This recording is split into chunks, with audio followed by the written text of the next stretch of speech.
Hello student, आप सभी को अपने चैनल एग्जाम फ्री में स्वागत है। तो आज की इस वीडियो में आपको देखने जा रहे हैं पता है कि आपको सब्जेक्टिव प्रश्न, ठीक है, सब्जेक्टिव प्रश्न को आपको देखेंगे कि क्या इसमें बताया गया। तो सब्जेक्टिव प्रश्न उस अंत तक बने रहेगा। देखिए, आपको भले ही क्वेश्चन थोड़ा सा नहीं दिख पा रहा होगा, बाकी आपको आंसर दिखेगा, ठीक है।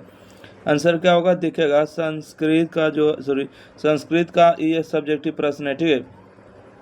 तो देखिए, यहाँ पर हम आपको पढ़ के सुना देते हैं। सीता राम की पत्नी थी, इसको अनुवाद करना है। वह वही नहीं जाता, ठीक है, मैं प्रतिदिन विद्यालय जाता हूँ। ज्ञान भरा क्रिया बिना पाठ में क्या बताना चाहता है। और लघु और उदार चरित्र का व्यक्ति। तो इस तरह से आपको प्रश्न पूछे गए हैं, ठीक है। और यहाँ पर देखिए, आपको पूछे गए हैं सब्जेक्टिव में ब्रिज परोपकारी लोग में है न। इसके बाद आपको लिखा गया। तो चलिए हम यहाँ पर आपको सब्जेक्टिव दिखाते हैं। जिसको लगता है कि हमको एग्जाम देना है तो वो अपना स्क्रीनशॉट ले लीजिएगा, ठीक है। और ओरिजिनल है। क्वेश्चन एक है, ब्रिज परोपकारी को ब्रिज परोपकारी कौन है, कैसे है। तो लिखेगा, या बड़े ही परोपकारी होते हैं, वे हमें शुद्ध हवा देते हैं, वे बारिश करने में सहायक होते हैं और बाढ़ को रोकने में मदद करते हैं, ठीक है।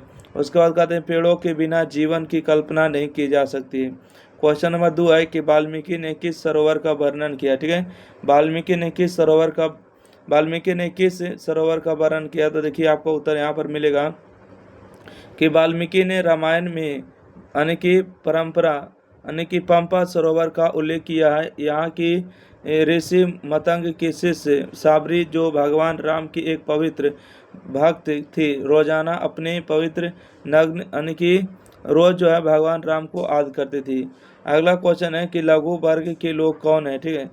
बताएगा लघु वर्ग के लोग कौन है। तो इसका आंसर देखिएगा, लघु वर्ग के लोग वे लोग होते हैं जिनकी जमीन एक हेक्टेयर से तक होती है।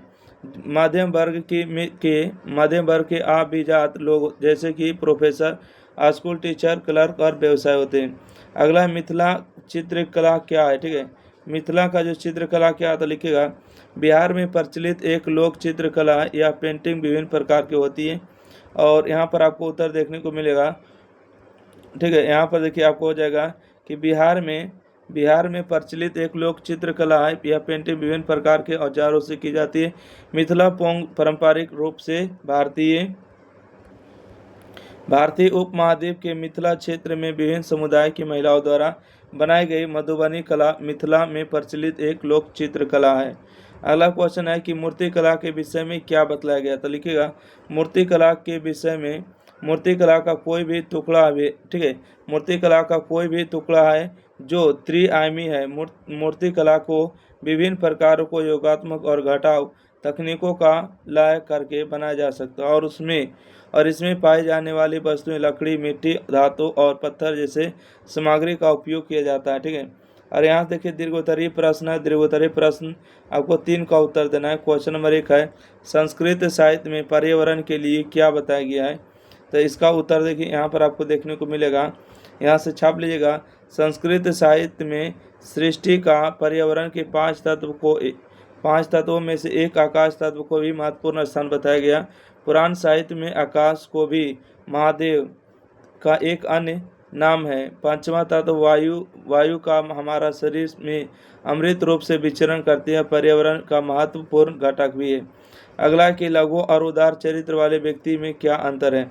तो यहाँ पर लिखेगा कि लघु चरित्र से तात्पर्य जिस व्यक्ति का चरित्र बहुत उच्च स्तर का ना हो, यानी निम्न स्तर के चरित्र वाला व्यक्ति हो। ऐसा व्यक्ति समाज में बहुत अधिक सम्मान का पात्र नहीं होता। लेकिन उदार चरित्र वाला व्यक्ति, ठीक है,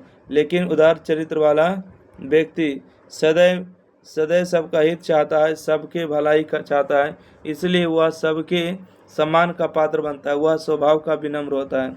अगला क्वेश्चन है, संस्कृत साहित्य पर्यावरण पाठ में संस्कृत के किन किन उपादानों का वर्णन है। तो यहाँ से देखिए, आपको क्वेश्चन नंबर 3 का आंसर लिख लीजिएगा कि संस्कृत साहित्य में सृष्टि या पर्यावरण के 5 तत्व में से एक आकाश तत्व भी बताया गया। पुराण, तो 3 नंबर का राइट आंसर लिख लीजिएगा ना। 3 नंबर का अगर इतना आप राइट आंसर लिख लेते हैं तो आपको 5 नंबर मिल जाएगा कि संस्कृत साहित्य में सृष्टि या पर्यावरण के 5 तत्व में से एक आकाश तत्व भी महत्वपूर्ण स्थान बताया गया। पुराण साहित्य में आकाश को भी महादेव का एक अन्य रूप माना जाता है। 5वां तत्व वायु हमारे शरीर में अमूर्त रूप से विचरण करती है और पर्यावरण का महत्वपूर्ण घटक है। तो इस तरह से आपको सब्जेक्टिव समाप्त होता है। वीडियो अच्छा लगे तो चैनल को सब्सक्राइब करिए, एग्जाम फ्री को शेयर करिए। यहाँ देखिए व्हाट्सएप ग्रुप का नंबर है, ग्रुप में जुड़िए, वहाँ पर आपको जितना भी कुछ रहेगा मिलता रहेगा। ठीक है, थैंक यू, धन्यवाद।